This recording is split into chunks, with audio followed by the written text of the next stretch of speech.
something Makhachev would have a better chance of beating Ilia Topuria at 170, and Ilia's odds improve at 155. They could meet in the middle for a fight around 163 for a pound-for-pound title. That's something Ilia would be open to doing. He says he just wants a third belt if it's not the official welterweight belt, maybe a pound-for-pound super fight belt.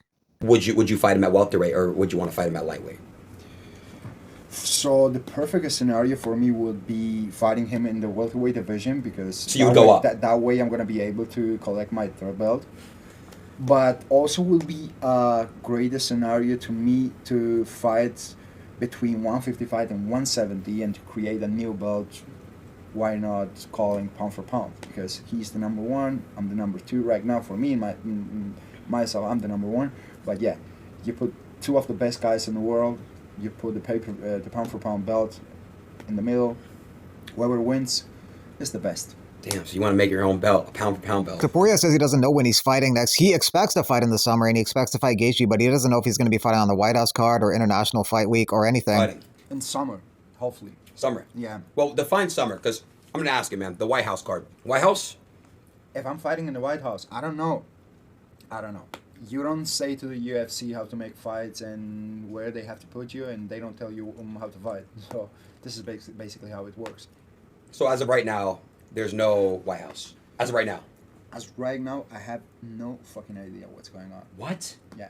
So have you been hit up at all to fight in the summer yet, or no?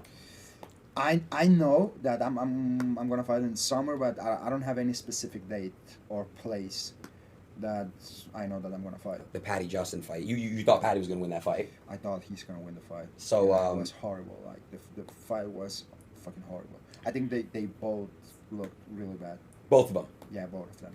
So you're going to probably be fighting, is it Justin next?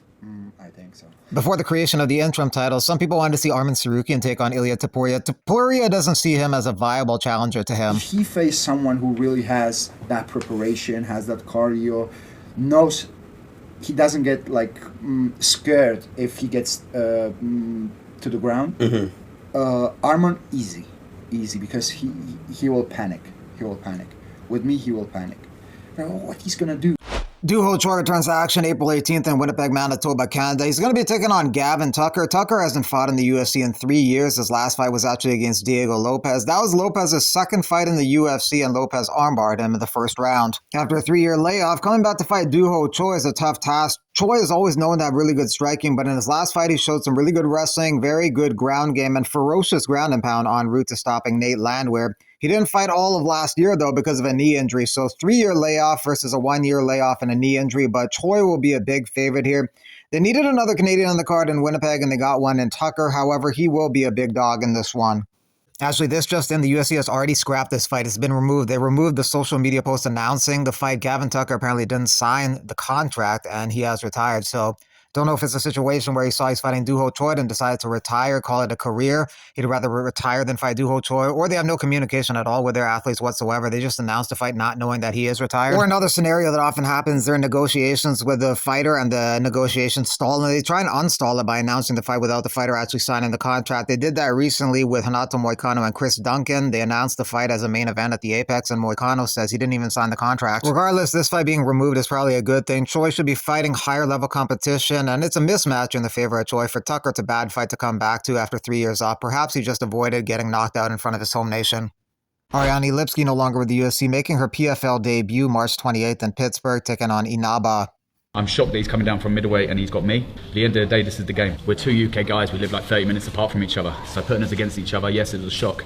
But for us, on our side, there's a lot more game for it than there is on his side. I want to be the best in the world, and I have to take out whoever they put in front of me. And Michael Venom Page is next. We were out in Vegas, where I actually got my contract, and it was a dream to reality for me. So I thought, F it, and I jumped on it and just got a toe. Michael Venom Page is next. I have to get through him, and then there's only 14 people in front of me that I want to fight to become world champion. RAF6, Drive Faber, the California kid here, coming to swipe the gold. Henry, get ready. California kid, it's what, the California middle-aged man. Prepare to bend the knee to King Triple C this Saturday, only on Fox Nation. You're just at an average level of boxer, which is respect.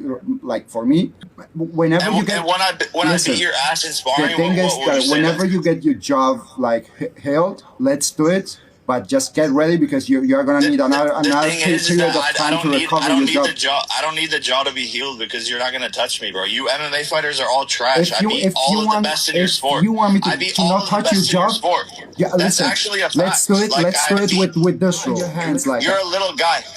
You're 5'6". You can't even ride roller coasters, brother. Probably I'm a little guy. Maybe You can't ride roller the best coasters thing in I America. have, bro. I'm gonna give you a combo that I'm gonna put you in the height of my balls. You know what? I'm gonna and you are gonna be on your fucking knees. Once it happens and we spar, like the talking will be over. So it's great. You can spar whenever you want. And we are talking about boxing because if you really go into a men's fight and we do a full fight, hey. Oh, we can do that too. We can do that too. Bro, don't talk about that. Don't talk about that. Diego Lopez considering a move up to 155 because after 2 unsuccessful title shots at 145, he thinks he won't get a third one. Lightweight division is pretty competitive, though. Also, Volkanovski may retire soon, so he's 0-2 against Volk, but there may be a new champion in the not-too-distant future because he may retire pretty soon. He would have retired if he got beat by Lopez. Couple fans now have a class action lawsuit against the UFC alleging the UFC built a chokehold on the sport of MMA by monopolizing high-level fight cards and using its power to overcharge fans. They argue that the UFC maintains dominance through a self-perpetuating scheme, first by locking in the world's best fighters into exclusive contracts so they can't work for competitors, and secondly, using control over talent to crush rival leagues and eliminate other viewing options. As a result, the complaint claims that fans have been forced to pay artificially inflated prices for pay-per-views over the years. So the fighters already sued the UFC for underpaying them. Now these fans are suing the UFC. They're using the same legal arguments to sue the UFC for overcharging them for pay-per-views. They contend that between the costs of individual pay-per-view events and the subscription price, UFC President Dana White admitted that the cost to be a UFC fan was $1,200 a year. And without competition, consumers are still forced to pay an inflated price for the Paramount streaming service which carries the UFC, and that streaming service raised prices less than a month into its streaming rights deal with the UFC.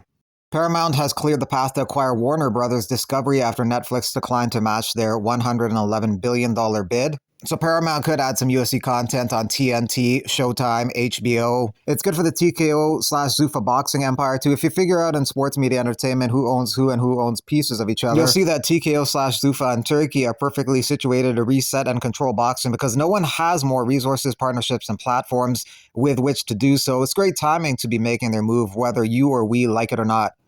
The plaintiffs in the UFC antitrust case accusing defendants of an intentional and organized effort to destroy evidence, alleging UFC and its leadership engaged in a years-long cover-up of systematically deleting critical communications from key figures despite being under legal orders to preserve them since 2014. The plaintiffs dismissed the defendants' excuses such as the claim that a mysterious intern stole an unsecured phone or that Dana White performs no relevant task for the company. Plaintiffs are now asking the judge to impose severe penalties for this ongoing pattern of discovery violations.